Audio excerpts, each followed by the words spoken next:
താലിയോഗം ഭാഗം 1. ഹായ്, ഞാനാണ് കാർത്തിക. ഞാൻ ഇപ്പോൾ പുതിയൊരു ചാനലുമായിട്ട് നിങ്ങളുടെ മുന്നിലേക്ക് വന്നിരിക്കുകയാണ്. കാരണം ഞാൻ പറഞ്ഞിരുന്നു, നമ്മുടെ ദൃശ്യം ബ്ലോഗ് എന്ന ചാനലും ദൃശ്യം 2024 എന്ന ബ്ലോഗ് എന്ന ചാനലും 29 വരെ ഞാൻ നിർത്തിവെച്ചിരിക്കുകയാണ്. അപ്പോൾ ഇനി മുതൽ അതിലുള്ള സ്റ്റോറികൾ, ഇപ്പോൾ നടന്നുകൊണ്ടിരിക്കുന്ന അതിലെ താലി എന്ന സ്റ്റോറിയും ഹൃദയപൂർവ്വം സെക്കൻഡ് പാർട്ടും മഴയിൽ പിറന്ന പ്രണയം എന്നീ 3 സ്റ്റോറികളും ഇനി മുതൽ ഈ ചാനലിലായിരിക്കും ഉണ്ടാകാൻ പോകുന്നത്. അപ്പോൾ എല്ലാവരും ആ 2 ചാനലിലും തന്ന സപ്പോർട്ട് എനിക്കിതിൽ തരണം. ഈ ചാനലിൻ്റെ പേര് കഥാലോകം എന്നാണ്. കഥകളുടെ ഒരു ലോകം തന്നെയായിരിക്കും ഈ ചാനലെന്ന് ഞാൻ നിങ്ങൾക്ക് ഉറപ്പ് തരുന്നു. അപ്പോൾ എല്ലാവർക്കും ഇഷ്ടപ്പെടുകയാണെങ്കിൽ ലൈക്ക് ചെയ്യണം, കമൻറ്റ് ചെയ്യണം, ഹൈപ്പ് ചെയ്യണം, സബ്സ്ക്രൈബ് ചെയ്യാനും മറക്കരുത് കേട്ടോ. അപ്പോൾ പോകാം സ്റ്റോറിയിലേക്ക്. ദൃശ്യം ബ്ലോഗ് എന്ന സ്റ്റോറിയിലുണ്ടായിരുന്ന താലി എന്ന സ്റ്റോറി തന്നെയാണ് താലിയോഗം എന്ന പേരുമായിട്ട് ഞാൻ നിങ്ങളിലേക്ക് എത്തുന്നത്. അപ്പോൾ സ്റ്റോറിയിലേക്ക് പോകാം. ആനന്ദപത്മനാഭൻ്റെ നഗരത്തിലൂടെ ഒരു വെളുത്ത നിറത്തിലുള്ള സെഡാൻ കാറ് നഗരത്തിലെ റോഡിലൂടെ ശാന്തമായി മുന്നോട്ട് പോയി. അതിലെ ഡ്രൈവിംഗ് സീറ്റിൽ നന്ദിത വർമ്മ എന്ന 25 വയസ്സ് തികഞ്ഞ ഒരു യുവതി. വിടർന്ന കണ്ണുകൾ, ശാന്തമായ മുഖം, നല്ല ഗോതമ്പിൻ്റെ നിറം, നീണ്ട കറുത്ത മുടി അല്പം പിൻവശത്തേക്ക് കെട്ടിയിരിക്കുന്നു. അവളൊരു സെൽവാറാണ് ധരിച്ചിരിക്കുന്നത്. മുഖത്ത് ഒരു ഗൗരവഭാവമാണ്. അവളൊരു കോളേജ് അധ്യാപികയാണ്. കാറിൻ്റെ പിൻസീറ്റിൽ ഒരു ബേബി സീറ്റ് റെഡിയാക്കിയിരിക്കുന്നു. അതിൽ ഒരു ചെറിയ പെൺകുഞ്ഞ്, 8 മാസം പ്രായമുള്ള അവളുടെ മകൾ ആരാധ്യ. മൃദുവായ കവിളുകൾ, ചെറുവിരലുകൾ, മഞ്ഞ നിറത്തിലുള്ള ഒരു ഫ്രോക്ക് ധരിച്ച് കുഞ്ഞ് ബേബി സീറ്റിനുള്ളിൽ സുഖമായിട്ട് ഇരുന്ന് കളിച്ചുകൊണ്ടിരുന്നു. കയ്യിൽ ചെറിയൊരു കളിപ്പാട്ടമുണ്ട്. നന്ദിത ഇടയ്ക്കിടെ തിരിഞ്ഞ് കുഞ്ഞിനെ നോക്കുന്നുണ്ട്. കുഞ്ഞിനെ ഡോക്ടറെ കാണിക്കാനായിട്ട് കൊണ്ടുപോവുകയാണ്. ഇന്നലെ രാത്രിയിൽ കുഞ്ഞിന് ചെറിയൊരു പനിയുണ്ടായിരുന്നു. അത് വലിയ കാര്യമൊന്നുമല്ല എന്ന് അവൾക്കറിയാം. പക്ഷേ കുഞ്ഞിനോടുള്ള കരുതൽ അത്രയേറെയാണ് അവൾക്ക്. ഇന്ന് കോളേജിൽ ലീവ് എടുത്തുകൊണ്ടാണ് കുഞ്ഞിനെയും കൊണ്ട് പോകുന്നത്. കുഞ്ഞിന് മാസത്തിലൊരിക്കലുള്ള മന്ത്ലി ചെക്കപ്പിനാണ് ഹോസ്പിറ്റലിലേക്ക് പോകുന്നത്. കൂട്ടത്തിൽ പനിയുടെ കാര്യം കൂടി പറയാം എന്ന് അവൾ തീരുമാനിച്ചിരുന്നു. ഹോസ്പിറ്റൽ എത്താറായതും അവൾ ഒന്നുകൂടി കുഞ്ഞിനെ നോക്കി. കുഞ്ഞ് ഉറക്കത്തിലേക്ക് പോവുകയാണ് എന്ന് അവൾക്ക് മനസ്സിലായി. വലിയ ആ ഹോസ്പിറ്റലിന്റെ അകത്തേക്ക് കാർ കയറി. പ്രശസ്തമായ ഒരു ആശുപത്രിയായിരുന്നു അത്. കാർ പാർക്കിങ്ങിൽ വണ്ടി നിർത്തി കാറിൽ നിന്നും നന്ദിത ഇറങ്ങി. കുഞ്ഞിനെയും നെഞ്ചോട് ചേർത്തുകൊണ്ട് അവൾ ആശുപത്രിയിലേക്ക് നടന്നു. പീഡിയാട്രിക് വിഭാഗത്തിന് മുന്നിൽ കുട്ടികളുടെ കരച്ചിലും ചിരികളും നിറഞ്ഞ ഒരു അന്തരീക്ഷമായിരുന്നു. അവളെ അവിടെ കണ്ടപ്പോൾ ആ നേഴ്സ് ഒന്ന് ചിരിച്ചു. അവളെ വേഗം അകത്തേക്ക് വിളിക്കുകയും ചെയ്തു. ഡോക്ടർ ഒരു പുഞ്ചിരിയോടെ അവളെ കണ്ടതും, അയ്യോ, എന്തുപറ്റി നന്ദിത? ഇന്ന് നീ കോളേജിൽ പോയില്ലേ? മോൾക്ക് എന്തുപറ്റി?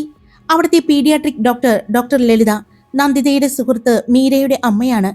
ഇന്നലെ രാത്രി ചെറിയ പനിയുണ്ടായിരുന്നു ആൻറ്റി, അതുകൊണ്ട് കൊണ്ടുവന്നതാണ്, നന്ദിത പറഞ്ഞു. ആണോ? ഞാൻ നോക്കട്ടെ എന്ന് പറഞ്ഞ് ഡോക്ടർ കുഞ്ഞിനെ സ്നേഹത്തോടെ പരിശോധിക്കാൻ തുടങ്ങി. പേടിക്കാനൊന്നുമില്ല, ചെറിയൊരു ഇൻഫെക്ഷൻ മാത്രമാണ്, മരുന്ന് കൊടുക്കാം, 2 ദിവസം കൊണ്ട് ശരിയാകും.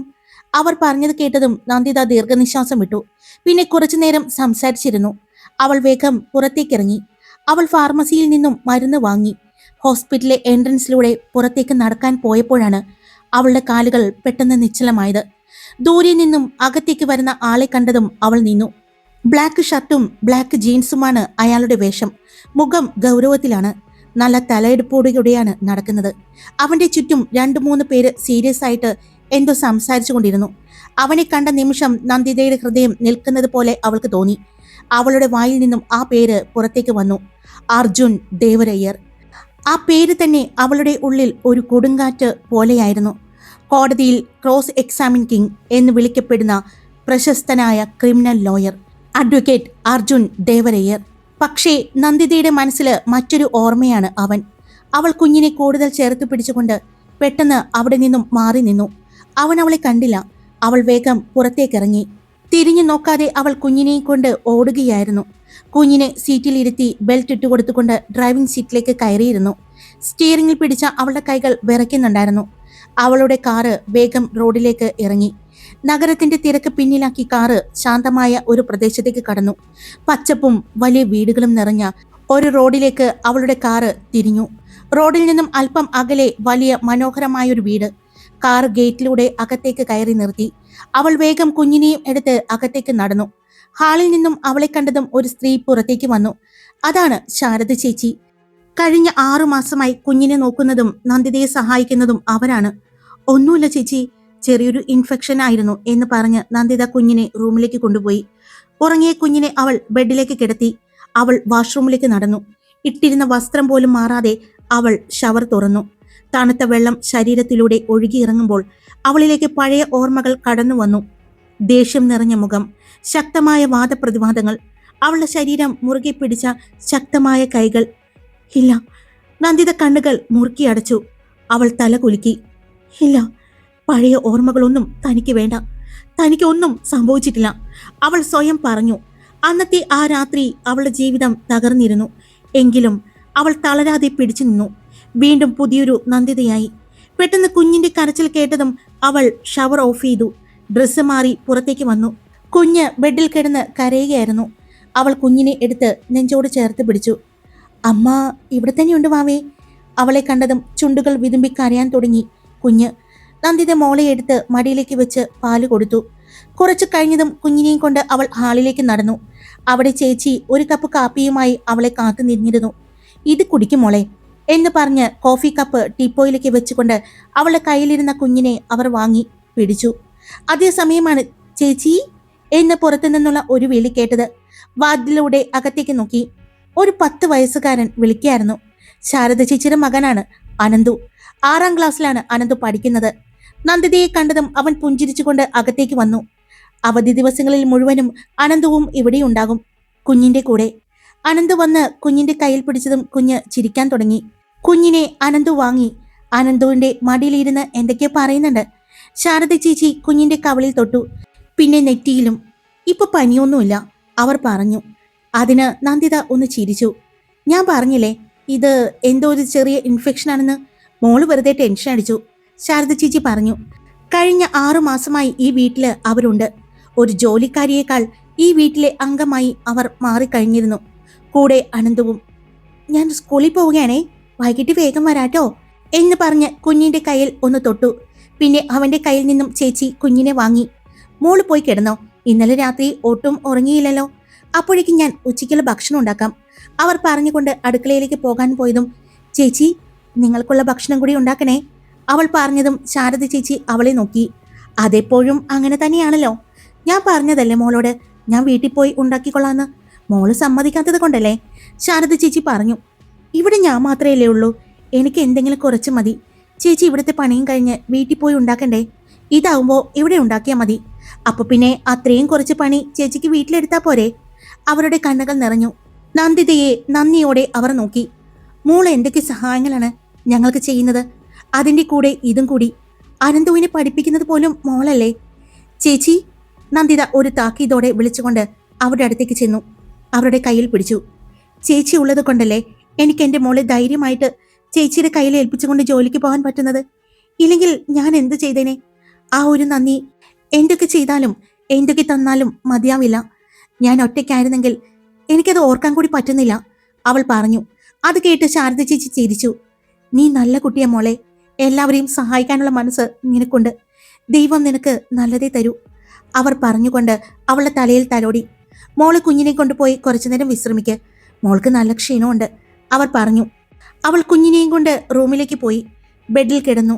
പക്ഷെ അവൾക്ക് എന്തോ ഉറങ്ങാൻ സാധിച്ചില്ല. മനസ്സിൽ അപ്പോഴും ഇന്ന് കണ്ട ആ മുഖം തെളിഞ്ഞു വന്നു. കുഞ്ഞ് കളിക്കുന്നുണ്ട്. അവളുടെ മനസ്സ് മറ്റെന്തോ ഓർമ്മകളിലേക്ക് പോകുന്നത് അറിഞ്ഞതും അവൾ വേഗം കുഞ്ഞിനെ എടുത്ത് മടിയിൽ വെച്ചു. കുഞ്ഞിനെയും കളിപ്പിച്ചുകൊണ്ടിരുന്നു. ഉച്ചഭക്ഷണം റെഡിയായതും ശാരദ ചേച്ചി വന്ന് അവളെ വിളിച്ചു. കുഞ്ഞിനുള്ള കുറുക്കും ഞാൻ റെഡിയാക്കിയിട്ടുണ്ട്, അത് ഞാൻ കൊടുക്കാം, മോളപ്പോഴേക്കും ഭക്ഷണം കഴിക്കേ എന്ന് പറഞ്ഞ് അവളുടെ കയ്യിൽ നിന്നും കുഞ്ഞിനെ വാങ്ങി. നന്ദിത ഭക്ഷണം കഴിച്ചുകൊണ്ടിരുന്നു. ശാരദ ചേച്ചി കുഞ്ഞിന് ആ സമയം കുറുക്കും കൊടുത്തു. ഭക്ഷണം കഴിച്ചു കഴിഞ്ഞ് അവൾ കുഞ്ഞിനെ എടുത്ത് വീണ്ടും റൂമിലേക്ക് പോയി. കുഞ്ഞ് റൂമിൽ ചെന്നതും അവളുടെ നെഞ്ചിൽ പരതാൻ തുടങ്ങി. അതറിഞ്ഞതും അവൾ കുഞ്ഞിനെ മാറിലേക്ക് ചേർത്ത് പിടിച്ചു. പതിയെ പാല് നുണഞ്ഞുകൊണ്ട് കുഞ്ഞ് ഉറക്കത്തിലേക്ക് പോയിരുന്നു. അവൾ കുഞ്ഞിനെ ഉറക്കാനായി ഒരു പാട്ടുപാടി. അത് എന്നും കേൾക്കുന്നത് കൊണ്ട് തന്നെ ശാരദ ചേച്ചിയുടെ ചുണ്ടിലും ഒരു പുഞ്ചിരി ഉണ്ടായിരുന്നു. അത്രയും നന്നായിട്ടാണ് അവൾ പാട്ട് പാടുന്നത്. കുഞ്ഞുറങ്ങിയതും അവൾ നേരെ കുഞ്ഞിനെ കിടത്തി. അവളും കുഞ്ഞിന്റെ അടുത്ത് കിടന്നു. അവളുടെ മനസ്സിലേക്ക് പഴയ ഓർമ്മകൾ കടന്നു വന്നു. എറണാകുളം ഹൈക്കോടതി കെട്ടിടം. അവിടെ അവൾ തന്റെ സഹോദരന്റെ ഒരു കാര്യവുമായിട്ട് ഒരാളെ കാണാൻ വന്നതാണ്.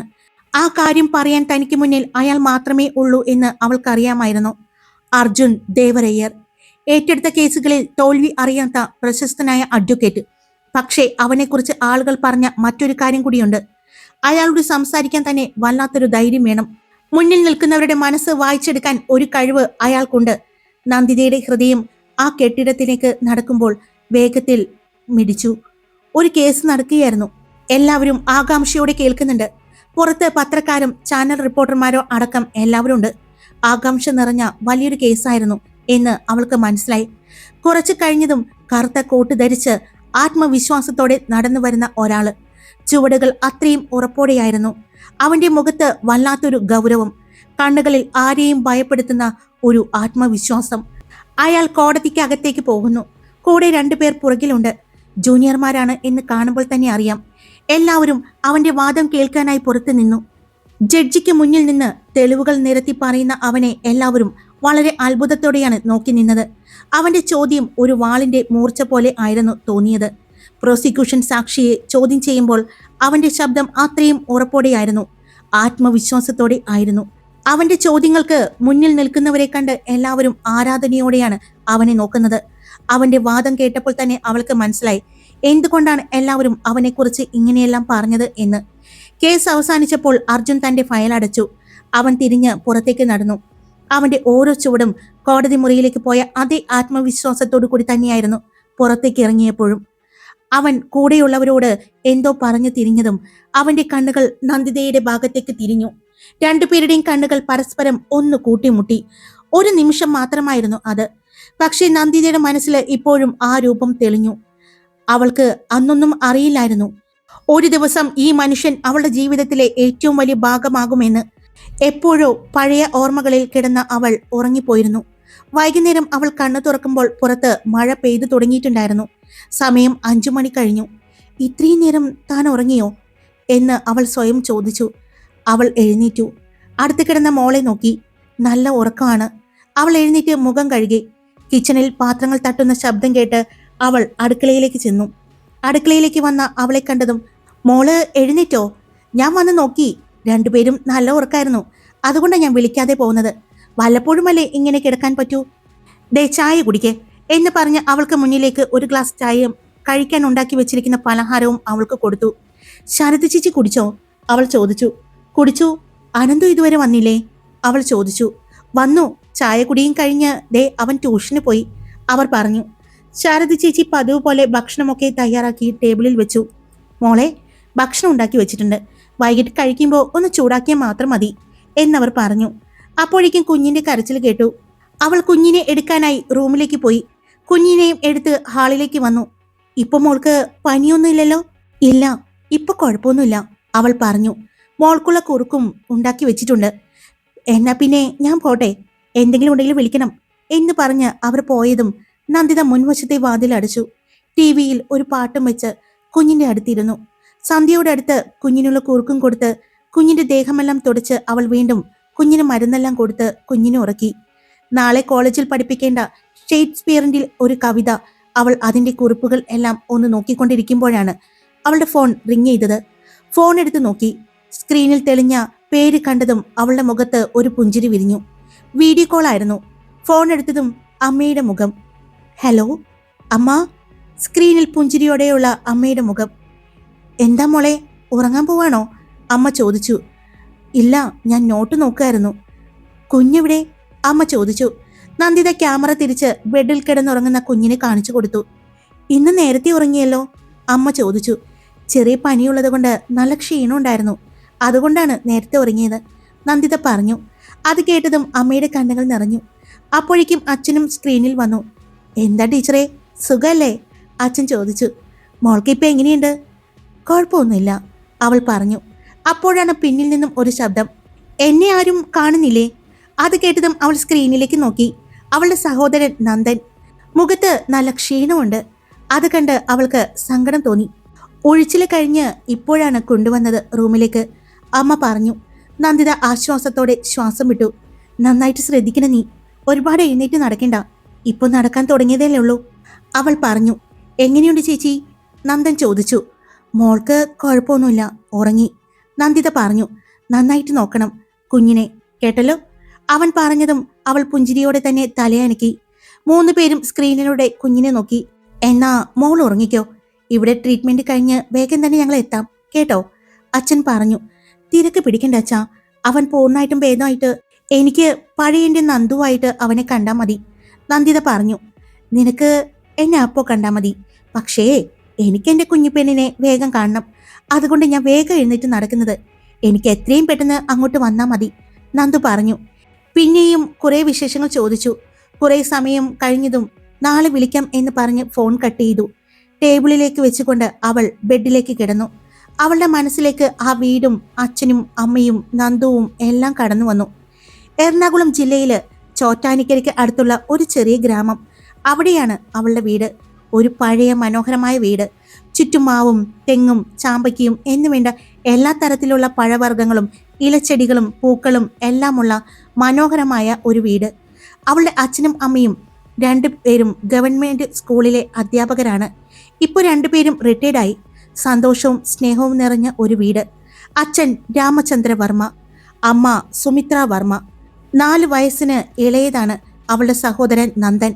കുട്ടിക്കാലം മുതൽ തന്നെ അവന്റെ സ്വപ്നമായിരുന്നു അഭിനയം. അവൻ മോഡലിംഗ് ചെയ്യും, ചില ആഡുകളിൽ അഭിനയിച്ചിട്ടുണ്ട്. അവന്റെ സ്വപ്നമായിരുന്നു ഒരു സിനിമാ നടൻ ആവുക എന്നത്. അവൻ പതുക്കെ സ്ക്രീനിന്റെ ലോകത്തിലേക്ക് കടന്നു വരികയായിരുന്നു. അങ്ങനെ ഇരിക്കുമ്പോഴാണ് നന്ദിതയ്ക്ക് എറണാകുളത്തെ പ്രശസ്തമായ ഒരു കോളേജിൽ ലെക്ചറായി അപ്പോയിന്റ്മെന്റ് ഓർഡർ കിട്ടിയത്. ജീവിതത്തിലെ വലിയ നേട്ടമായിരുന്നു.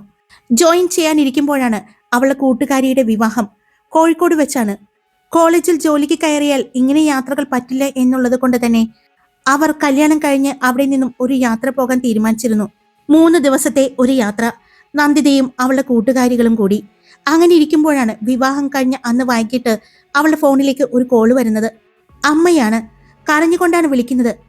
മോളെ, നമ്മുടെ നന്ദുവിന് ഒരു ആക്സിഡന്റ് ആയി. ഒരു നിമിഷം അവൾക്ക് കേട്ടത് വിശ്വസിക്കാൻ പറ്റിയില്ല. ശരീരം തളരുന്നത് പോലെ തോന്നി. അവളുടെ കൈകൾ വിറച്ചു. ഹോസ്പിറ്റലാണ്. അത് കേട്ടതും അവൾ അവിടെ നിന്നും ആ രാത്രി തന്നെ തിരിച്ചു. കോഴിക്കോട് നിന്ന് എറണാകുളത്തേക്കുള്ള യാത്ര. മനസ്സിൽ മുഴുവനും ഒരേ ഒരു പ്രാർത്ഥനയായിരുന്നു, നന്ദുവിന് ഒന്നും സംഭവിക്കരുത് എന്ന്. അവൾ ഹോസ്പിറ്റലിൽ എത്തുമ്പോൾ അച്ഛനും അമ്മയും ICUവിന്റെ മുന്നിൽ ഇരിക്കുന്നുണ്ട്. മുഖത്ത് ഭയവും തളർച്ചയും എല്ലാം ഉണ്ടായിരുന്നു. അവൾ ഓടി അമ്മയുടെ അടുത്തേക്ക് ചെന്നു. അമ്മയെ ചേർത്ത് പിടിച്ചിരിക്കുകയായിരുന്നു. അവൻ ഇനിയും ബോധം വന്നിട്ടില്ല മോളെ എന്ന് പറഞ്ഞുകൊണ്ട് അമ്മ കരഞ്ഞു. അത് കേട്ടതും അവൾക്ക് പേടിയും ഭയവും തോന്നി. അവളും കണ്ണുകൾ അടച്ച് പ്രാർത്ഥിച്ചു. ആ ഒരു കുടുംബം മുഴുവൻ പ്രാർത്ഥനയിലായിരുന്നു. ഡോക്ടർ വല്ലതും പറഞ്ഞോ? അവൾ ചോദിച്ചു. ഡോക്ടർ പറഞ്ഞത് വലിയ അപകടമൊന്നുമല്ല എന്നാണ്, പക്ഷെ ബോധം വരാൻ സമയമെടുക്കും. വണ്ടി ഇടിച്ചപ്പോൾ തലയ്ക്ക് ചെറിയൊരു പരിക്കുണ്ട്, പക്ഷെ കൂടുതൽ കാലിനാണ് സംഭവിച്ചിരിക്കുന്നത്. കാലിലാണ് വണ്ടി വന്ന് ഇടിച്ചിരിക്കുന്നത് എന്നാണ് പറഞ്ഞത്. അവൾ ICUവിന്റെ ഗ്ലാസ് ഡോറിലൂടെ അകത്തേക്ക് നോക്കി. ബെഡിൽ അനങ്ങാതെ കിടക്കുന്ന നന്ദൻ. മുഖത്ത് ചെറിയ മുറിവുകൾ, കയ്യിൽ സൈലന്റ്. മെഷീനിൽ നിന്നും ശബ്ദം കേൾക്കുമ്പോൾ അവളുടെ കണ്ണുകൾ നിറഞ്ഞു. എപ്പോഴും ചിരിച്ചുകൊണ്ട് നടക്കുന്ന തന്റെ അനിയൻ. അവന്റെ കിടപ്പ് കണ്ടിട്ട് അവൾക്ക് സഹിക്കാൻ പറ്റുന്നില്ല. എനിക്ക് വലിയ നടനാകണം ചേച്ചി എന്ന് എപ്പോഴും പറയുന്ന തന്റെ അനിയൻ. അവളുടെ മനസ്സിലേക്ക് ആ വാക്കുകൾ മുഴങ്ങി കേട്ടിരുന്നു. കുറച്ചു സമയം കഴിഞ്ഞതും ഡോക്ടർ പുറത്തേക്ക് വന്നു. അവളും ഡോക്ടറോട് കാര്യങ്ങളൊക്കെ ചോദിച്ചു. കുഴപ്പമൊന്നുമില്ല എന്ന് ഡോക്ടർ പറഞ്ഞപ്പോഴാണ് അവൾക്ക് സമാധാനമായത്. കാലിന്റെ എല്ലിന് പൊട്ടലുണ്ടെന്നും ഡോക്ടർ പറഞ്ഞു. ഞങ്ങൾക്ക് അവനെ കാണാൻ പറ്റുമോ? അവൾ ചോദിച്ചു. ഇപ്പൊ പറ്റില്ല, കുറച്ച് കഴിയട്ടെ, അപ്പോൾ ഒരാൾക്ക് മാത്രം കയറി കാണാം. ഡോക്ടർ പറഞ്ഞതും അവൾക്ക് ആശ്വാസം തോന്നി. പിന്നെയും സമയം കടന്നുപോയി. കുറെ സമയം കഴിഞ്ഞതും ഒരു നേഴ്സ് പുറത്തേക്ക് വന്നു. ആരാണ് നന്ദൻ വർമ്മ എന്ന ആളുടെ കൂടെ വന്നവർ? അവർ ചോദിച്ചത് കേട്ടതും നന്ദിതയും അച്ഛനും അമ്മയും വേഗം എഴുന്നേറ്റ് ചെന്നു. ഒരാൾക്ക് അകത്തേക്ക് വന്ന് കാണാം. അവർ പറഞ്ഞതും അമ്മ മോള് പോയിട്ട് വാ എന്ന് പറഞ്ഞു. അത് കേട്ടതും നന്ദിത ICUവിലേക്ക് നടന്നു. വാതിൽ തുറന്ന് അകത്തേക്ക് കടന്നപ്പോൾ തന്നെ തണുത്ത എയർ കണ്ടീഷണൽ വായു അവളെ തഴുകി. അവൾ അവന്റെ അടുത്തേക്ക് ചെന്നു. അവളുടെ കണ്ണുകൾ നിറഞ്ഞു. നന്ദു, അവൾ പതുക്കെ വിളിച്ചു. അവൻ അപ്പോഴും അനങ്ങാതെ കിടക്കുകയാണ്. അവൾ അവന്റെ കയ്യിൽ പിടിച്ചു. അവളുടെ സ്പർശം അറിഞ്ഞെന്നതുപോലെ അവൻ പതിയെ കണ്ണു തുറന്നു. ചേച്ചി വന്നോ? ഇടറിക്കൊണ്ടുള്ള അവന്റെ ശബ്ദം കേട്ടു. നീ കണ്ണു തുറക്ക് നന്ദു, അവൾ പറഞ്ഞു. അവൻ പതിയെ കണ്ണു തുറന്നു. അവൻ കണ്ണു തുറന്നപ്പോഴാണ് അവൾക്ക് ആശ്വാസമായത്. അപ്പോഴേക്കും ഡോക്ടർ വന്നു. അവനെ പരിശോധിച്ചു. കുഴപ്പമൊന്നുമില്ല, നന്ദനെ നാളെ റൂമിലേക്ക് മാറ്റാം എന്ന് പറഞ്ഞപ്പോൾ അവർക്ക് സമാധാനമായി. പിറ്റേന്ന് റൂമിലേക്ക് മാറ്റിയതും നന്ദിത അവന്റെ അടുത്തിരുന്നു. നോക്കി വണ്ടി ഓടിക്കണ്ടേ നന്ദു, അവൾ പതുക്കെ പറഞ്ഞ് അവനെ ശാസിച്ചു. നീ ശരിക്കും ഞങ്ങളെ പേടിപ്പിച്ചു കളഞ്ഞു നന്ദൂട്ട എന്നെല്ലാം പറഞ്ഞു. ചെറിയ രീതിയിൽ അവനെ ശാസിക്കുന്നുണ്ട് നന്ദന. നന്ദൻ കുറച്ചു സമയം മിണ്ടാതെ കിടന്നു. പിന്നെ പതുക്കെ പറഞ്ഞു, ചേച്ചി, ഞാൻ അത് ശ്രദ്ധിച്ചു തന്നെയാ വണ്ടി ഓടിച്ചത്. പക്ഷെ ഇത് അറിയാതെ സംഭവിച്ചൊരു ആക്സിഡന്റ് അല്ല. അത് കേട്ടതും നന്ദിതയുടെ കണ്ണുകൾ ചുളുങ്ങി. എന്താ? അവൻ പതുക്കെ ശ്വാസം വിട്ടു. നന്ദു, നീ എന്താ പറഞ്ഞത്? നന്ദൻ പതുക്കെ പറയാൻ തുടങ്ങി. ചേച്ചി, ഞാനൊരു പെൺകുട്ടിയെ സ്നേഹിച്ചിരുന്നു. എൻ്റെ പുറകെ നടന്ന് എൻ്റെ സ്നേഹം പിടിച്ചു വാങ്ങിയതാണ് അവൾ. പിന്നെ എപ്പോഴേക്കോ ഞാനും സ്നേഹിച്ചു പോയി, ഒരുപാട്. പക്ഷെ ഇന്ന് എനിക്ക് തോന്നുന്നു അവൾക്ക് ഞാനൊരു തമാശയായിരുന്നു എന്ന്, അവൾക്ക് മറ്റൊരാളെ ഇഷ്ടമുണ്ട് എന്ന്. നന്ദിത എല്ലാം ശ്രദ്ധിച്ചു കേട്ടു. എപ്പോഴും അവളുടെ കൂടെ അവനുണ്ടാകും. പല പ്രാവശ്യം ഞാൻ അവരെ നേരിട്ട് കണ്ടിട്ടുണ്ട്. ഫ്രണ്ടാണ്, റിലേറ്റീവാണ് എന്നാണ് പറഞ്ഞത്. ഞാൻ അവളെ ചോദ്യം ചെയ്തു. അത് അവൾക്ക് ഇഷ്ടപ്പെട്ടില്ല. ആദ്യമുണ്ടായ ഇഷ്ടമെല്ലാം മാറി. അവൾക്ക് എപ്പോഴും എന്നെ സംശയമായിരുന്നു. എൻ്റെ മുന്നിൽ വന്ന് ആത്മഹത്യ ചെയ്യാൻ പോയപ്പോഴാണ് ഞാൻ അവളോട് ഇഷ്ടമാണെന്ന് പറയുന്നത്. പക്ഷെ പിന്നെ എപ്പോഴോ ഞാൻ അവളെ ഒരുപാട് ഇഷ്ടപ്പെട്ടു. പക്ഷേ അവളുടെ കൂട്ടുകെട്ട് കണ്ടപ്പോൾ എനിക്ക് സഹിക്കാൻ പറ്റിയില്ല. ഒരുപാട് എതിർത്തു. പക്ഷേ ആ ഫ്രണ്ട്ഷിപ്പ് കളയാൻ പറ്റില്ല എന്ന് പറഞ്ഞ് അവൾ പിണങ്ങിപ്പോയി. അതിന് അവൾ പറഞ്ഞ ന്യായീകരണം ഗായത്രിയായിരുന്നു. ഞാനും ഗായത്രിയും തമ്മിൽ റിലേഷൻ ഉണ്ട് എന്നാണ് അവൾ പറയുന്നത്. എനിക്കെല്ലാം ഒന്ന് മറക്കാൻ ഒരുപാട് സമയം വേണം തോന്നി. എന്തിനും കൂടെ ഗായത്രി ഉണ്ടായിരുന്നല്ലോ, നല്ല ഫ്രണ്ടായിട്ട്. അങ്ങനെ എനിക്കൊരു ഫോട്ടോഷൂട്ട് ഉണ്ടായിരുന്നു. ഗായത്രിയെ അവളുടെ അപ്പാർട്ട്മെന്റിൽ കൊണ്ടുപോയി ആക്കി ആഡ് നടക്കുന്ന സ്ഥലത്തേക്ക് ഞാൻ പോവുകയായിരുന്നു. ഷൂട്ട് കഴിഞ്ഞ് ഞാൻ വീട്ടിലേക്ക് വരുമ്പോൾ ഒരു കാറ് എൻ്റെ പുറകെ തന്നെ ഉണ്ടായിരുന്നു. എനിക്ക് സംശയം തോന്നിയില്ല. പെട്ടെന്ന് ഞാൻ സൈഡ് കൊടുത്തിട്ടും വണ്ടി കയറി പോകുന്നില്ല എന്ന് കണ്ടപ്പോൾ സംശയം തോന്നി. എന്നാ അപ്പോഴേക്കും ആ കാറ് എൻ്റെ വണ്ടിയിൽ കൊണ്ടുവന്ന് ഇടിച്ചു. ഞാൻ തെറിച്ചു വീണു. ആ സമയം ആ കാറിൽ ഉണ്ടായിരുന്നവരെ ഞാൻ കണ്ടു. വണ്ടി ഓടിച്ചിരുന്നത് വിക്രം മേനോനായിരുന്നു. കൂടെ അവളും ഉണ്ടായിരുന്നു, എൻ്റെ സ്നേഹം പിടിച്ചു വാങ്ങിയ അവൾ, അനന്തിക. അത് കേട്ടതും നന്ദിത ഞെട്ടി. പിന്നെ ഞെട്ടൽ ദേഷ്യമായി മാറി. അവൾ വീണ്ടും അനിയൻ്റെ അടുത്തേക്കിരുന്നു. അവൻ്റെ തലയിൽ തലോടി. നീ നീ ഒന്നും ആലോചിക്കേണ്ട എന്ന് പറഞ്ഞ് അവൾ ആശ്വസിപ്പിച്ചു. എങ്കിലും നന്ദിത അനന്തികയെക്കുറിച്ച് അന്വേഷണം തുടങ്ങി. അവളുടെ ഒരു ഫ്രണ്ട് വഴിയാണ് അവൾ അന്വേഷിച്ചത്. അപ്പോഴാണ് അവൾ ജോയിൻ ചെയ്യാൻ പോകുന്ന കോളേജിലെ വിദ്യാർത്ഥിയാണ് അനന്തിക എന്ന് നന്ദിത അറിയുന്നത്. മാത്രമല്ല അവൾ ഒരു സാധാരണ പെൺകുട്ടിയല്ല എന്നും, അവൾ അർജുൻ ദേവരയ്യർ എന്ന അഡ്വക്കേറ്റിന്റെ ഒരേയൊരു പെങ്ങളാണ് എന്നും, ചേട്ടന്റെ പേരും പ്രശസ്തിയും എല്ലാമാണ് അവളുടെ അഹങ്കാരത്തിന് കാരണമെന്നും നന്ദിത അറിഞ്ഞു. നമുക്ക് കേസ് കൊടുക്കണം നന്ദ, നന്ദിത പറഞ്ഞു. അത് കേട്ട് നന്ദന്റെ ചുണ്ടിൽ ഒരു പുച്ഛ ചിരി വിരിഞ്ഞു. കേസോ? അവൾക്കെതിരെ നടക്കില്ല. നമ്മൾ കൊടുത്തിട്ടും കാര്യമില്ല. അവളുടെ സഹോദരൻ അർജുൻ ദേവരയ്യറാണ്. അതുകൊണ്ട് തന്നെ നമ്മൾ കേസ് കൊടുത്തിട്ടൊന്നും ഒരു കാര്യവുമില്ല, നന്ദൻ പറഞ്ഞു. നന്ദിത എല്ലാം കേട്ട് മിണ്ടാതെയിരുന്നു. അവളുടെ മനസ്സിൽ ആ പേര് വീണ്ടും പറഞ്ഞു. അഡ്വക്കേറ്റ് അർജുൻ ദേവരയ്യർ. ഒരുപാട് തവണ ആ പേര് താൻ കേട്ടിട്ടുണ്ട്, പത്രങ്ങളിലൂടെയും ന്യൂസ് ചാനലിലൂടെയും എല്ലാം. പക്ഷെ അന്നൊന്നും അവൾക്ക് അതിൽ പ്രത്യേക താല്പര്യമൊന്നും ഉണ്ടായിരുന്നില്ല. പക്ഷെ ഇന്ന് അവൾക്ക് അറിയാനൊരാഗ്രഹം. ആരാണ് അർജുൻ ദേവരയ്യർ? അവൾ ചോദിച്ചതും അവളുടെ കൂട്ടുകാരി, ശരിക്കും നിനക്കറിയില്ലേ അർജുനെ കുറിച്ച്? അവൾ ചോദിച്ചു. ഇല്ല, പേര് മാത്രം കേട്ടിട്ടുണ്ട്. കേരളത്തിലെ ടോപ്പ് ലോയറാണ്. വലിയ വലിയ കേസുകൾ, പൊളിറ്റീഷ്യന്മാർ, ബിസിനസ്സുകാർ, ആർക്കെങ്കിലും വലിയൊരു പ്രശ്നം വന്നാൽ ആദ്യം ഓർക്കുന്ന പേര് അർജുൻ ദേവരയ്യർ. കൂട്ടുകാരി പറയുന്നത് അവൾ ശ്രദ്ധിച്ച് കേട്ടു. ആളെക്കുറിച്ച് പറയുമ്പോൾ എല്ലാവരും പറയുന്നൊരു കാര്യമുണ്ട്. അർജുൻ ദേവരയ്യർ കേസെടുത്താൽ അത് ജയിപ്പിച്ചിരിക്കും. അവൻ കോടതിയിൽ കേസ് വാദിക്കുമ്പോൾ ജഡ്ജ് പോലും ശ്രദ്ധിച്ച് കേൾക്കും എന്നാണ് പറയുന്നത്. നന്ദിതയുടെ കണ്ണുകൾ ഒന്ന് ചുരുങ്ങി. അവൻ അനന്തികയുടെ ചേട്ടനാണോ? അവൾ അമ്പരപ്പോടെ ചോദിച്ചു. അതെ, അവരുടെ ഫാമിലി വളരെ പവർഫുള്ളാണ്. നന്ദിതയുടെ മനസ്സിൽ ആ സമയം നന്ദൻ, അനന്തിക, വിക്രം, ഈ 3 പേരുകൾ കടന്നു വന്നു. പിന്നെ നന്ദ, നീ പറയുന്നത് പോലെ കേസ് കൊടുത്തിട്ട് ഒരു കാര്യവുമില്ല. നന്ദൻ പറഞ്ഞത് തന്നെയാണ് ശരി. ഓപ്പോസിറ്റ് നിൽക്കുന്നത് അനന്തിക ദേവരയ്യറാണ്, അർജുന്റെ സഹോദരി. അവളുടെ കൂട്ടുകാരി പറഞ്ഞു. അവൾ അർജുൻ ദേവരയ്യരെ കാണാൻ തീരുമാനിച്ചു. അയാളുടെ എല്ലാ കാര്യങ്ങളും പറയണം എന്ന് തീരുമാനിച്ച് പിറ്റേ ദിവസം അവൾ അർജുൻ ദേവരയ്യരെ കാണാൻ പോകുന്നതും അർജുന്റെ വാദം കേൾക്കുന്നതും. അങ്ങനെയെങ്കിൽ തന്റെ അനിയന്റെ കാര്യം അർജുനോട് പറയാൻ തന്നെ അവൾ തീരുമാനിച്ചു. എന്താണ് അയാൾ ചെയ്യാൻ പോകുന്നത് എന്നറിയണം. സ്വന്തം അനിയത്തി ചെയ്ത തെറ്റിനെ അയാൾ എങ്ങനെയാണ് ന്യായീകരിക്കാൻ ശ്രമിക്കുന്നത്, അതിനെ എങ്ങനെയാണ് പ്രൊട്ടക്ട് ചെയ്യുന്നത് എന്ന് അറിയണം എന്ന് തീരുമാനിച്ചു. അങ്ങനെയാണ് അവൾ കോടതിയിൽ പോകുന്നതും അർജുനെ കാണുന്നതും. അന്ന് കോടതിയിൽ വെച്ച് അവനെ നേരിട്ട് കണ്ടെങ്കിലും സംസാരിക്കാൻ സാധിച്ചില്ല. തിരിച്ച് ഹോസ്പിറ്റലിലേക്ക് വന്നപ്പോഴാണ് അമ്മയും അച്ഛനും ടെൻഷനോടെ നിൽക്കുന്നത് കാണുന്നത്. നന്ദനെ ഡോക്ടർ പരിശോധിക്കുകയാണ് എന്ന് പറഞ്ഞു. അവന്റെ കാലിന് ചെറിയ പ്രശ്നമുണ്ടെന്ന് അദ്ദേഹം സംശയമുണ്ടെന്ന് പറഞ്ഞു. അത് കേട്ടതും അവൾക്കും ടെൻഷനായി. അല്പസമയത്തിന് ശേഷം ഡോക്ടർ പുറത്തേക്ക് വന്നു. അദ്ദേഹം പറഞ്ഞത് നന്ദന്റെ കാലിന്റെ ഞരമ്പിന് ചെറിയൊരു പരിക്കുണ്ടെന്ന്, നടക്കാൻ കുറച്ച് സമയമെടുക്കുമെന്നും അദ്ദേഹം പറഞ്ഞു. അത് കേട്ടതും അമ്മയും അച്ഛനും ശരിക്കും തകർന്നു. അമ്മ പൊട്ടിക്കരഞ്ഞു. അത് കേട്ട് ഞെട്ടലിൽ നിന്നുപോയി നന്ദിത. എത്ര സമയം എടുക്കും ഡോക്ടർ? അച്ഛൻ ചോദിച്ചു. കുറച്ച് മാസങ്ങൾ, അല്ലെങ്കിൽ 1 വർഷം, അല്ലെങ്കിൽ 2 വർഷം. ആ വാക്കുകൾ അവരുടെ ഹൃദയം തകർത്തു. അവന്റെ കണ്ണുകൾ നിറഞ്ഞു ഒഴുകാൻ തുടങ്ങി. എന്റെ സ്വപ്നം, അവൻ പതിയെ പറഞ്ഞു. നന്ദിത അവന്റെ കയ്യിൽ പിടിച്ചു. നീ പഴയ പോലെ നടക്കും നന്ദൻ, ഡോക്ടർ ഉറപ്പ് പറഞ്ഞു. തീർച്ചയായിട്ടും എൻ്റെ അനിയൻ നടക്കും, നന്ദിത ഉറപ്പോടെ പറഞ്ഞു. ഹായ്, അപ്പോൾ എല്ലാവർക്കും ഇഷ്ടപ്പെട്ടോ?